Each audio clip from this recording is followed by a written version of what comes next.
Ang San Miguel Beermen nga ba ay interesado na makuha ang rights nitong si Greg Slaughter. Kapalit naman itong si JM Calma. So ibig nyo sabihin, itong San Miguel Beer, kakausapin na raw itong Titan Ultra para nga ipagpalit yung dalawang nabanggit na players. Itong si JM Calma, naglaro yan dati sa Northport Batang Pier, yung team na binili nitong Titan Ultra. At ngayon naman daw, mukhang ang mangyayari, itong si Greg Slaughter kukunin ng San Miguel yung rights nito kapalit nitong si JM Calma. Si Greg Slaughter matagal nang sinasabi na gusto na niyang bumalik dito sa PBA at maglaro ulit. Kaya nga itong si Coach Leo Austria mukhang gusto raw bigyan ng chance na ito si Greg makapaglaro dito sa SMB at magiging katandem niya sa wakas yung kanyang pero Cebuano na si Junmar Fajardo. So tignan natin kung ano magiging reaction dito ng Titan Ultra kung tatanggapin nila yung offer. Sa totoo lang, mas okay naman tong trade na to at actually, hindi naman malulugi ang Titan Ultra dito dahil ito si JM Calma, 29 years old lang at ito yung siguradong maglalaro. Samantala si Greg Slaughter, 37 na. At syempre, matagal-tagal na rin niya hindi nakapaglaro sa PBA. Kaya sabi nga natin, mukhang sa totoo lang patas ang nabanggit na trade. Kaya nga itong si Greg Slaughter, excited rin niya siyempre maglaro, hindi na sa SMB, kundi kahit sinong team sa PBA. Kung sakasakali, itong trade na to, magbibigay naman ng Twin Towers dito sa San Miguel, Fajardo at itong si Slaughter. Kaya nga wala tayong masyadong nakikitang issue dito kung sakasakali. Kaya nga itong si Coach Leo Austria, gagawa yan ng paraan para makuha itong si Greg Slaughter.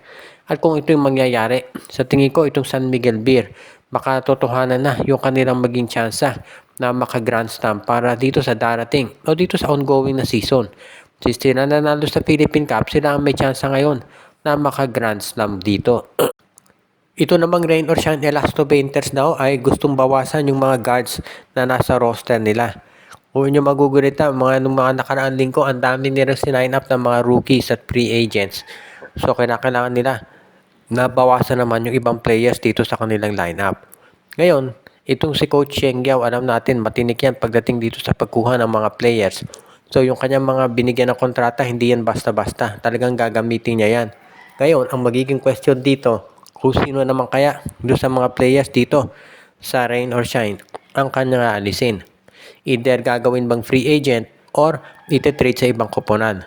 Alam natin na maraming mga teams ang interesado dito sa mga players ng ROS dahil mga mahuhusay na role players yan at yung iba katulad nila Nocom at si Clarito, mga pang starter talaga. Kaya nga ito si Coach Cheng Yao, hindi yan mawawala ng mga tinatawag na mga teams na magkaka-interesto sa mga players na kanyang gagamitin. Kaya nga itong si Coach Cheng sa tingin ko, magiging maganda itong darating na conference na to, lalo na at balita mahusay daw yung kanilang nakuhang import. Ngayon, pagdating dito sa pagbabawas ng mga players, marami dyan na sa tingin ko gustong kunin ng TNT at ng SMC, pati na ng Converge. Kabirin ito si Sean Ildefonso, si Anton Asisio at yung iba pa. Sa tingin ko, itong si Adrian Noco, Jonard Clarito, hindi yan pakakawala ng ROS. Pero yung iba nilang players, open siguro yan for trade kapalit ng draft picks. Hindi siguro kukuha ng ibang players muna ito si Coaching dahil ang dami na nga nila. So malamang draft picks ang pipiliin nitong Rain or Shine. Naging mahusay yung pagpili nila sa draft. Ngayon, makakakuha sila ulit ng mga panibagong players. Usually, ganyan ang ginagawa ng Rain or Shine. Kukuha ng mga players dito sa draft magagaling at kapag naging sabihin na natin in demand na yung players at hindi na kaya ng mga salaries ng Rain or Shine, ite-trade nila yan sa ibang team kapalit na naman ng mga draft pick.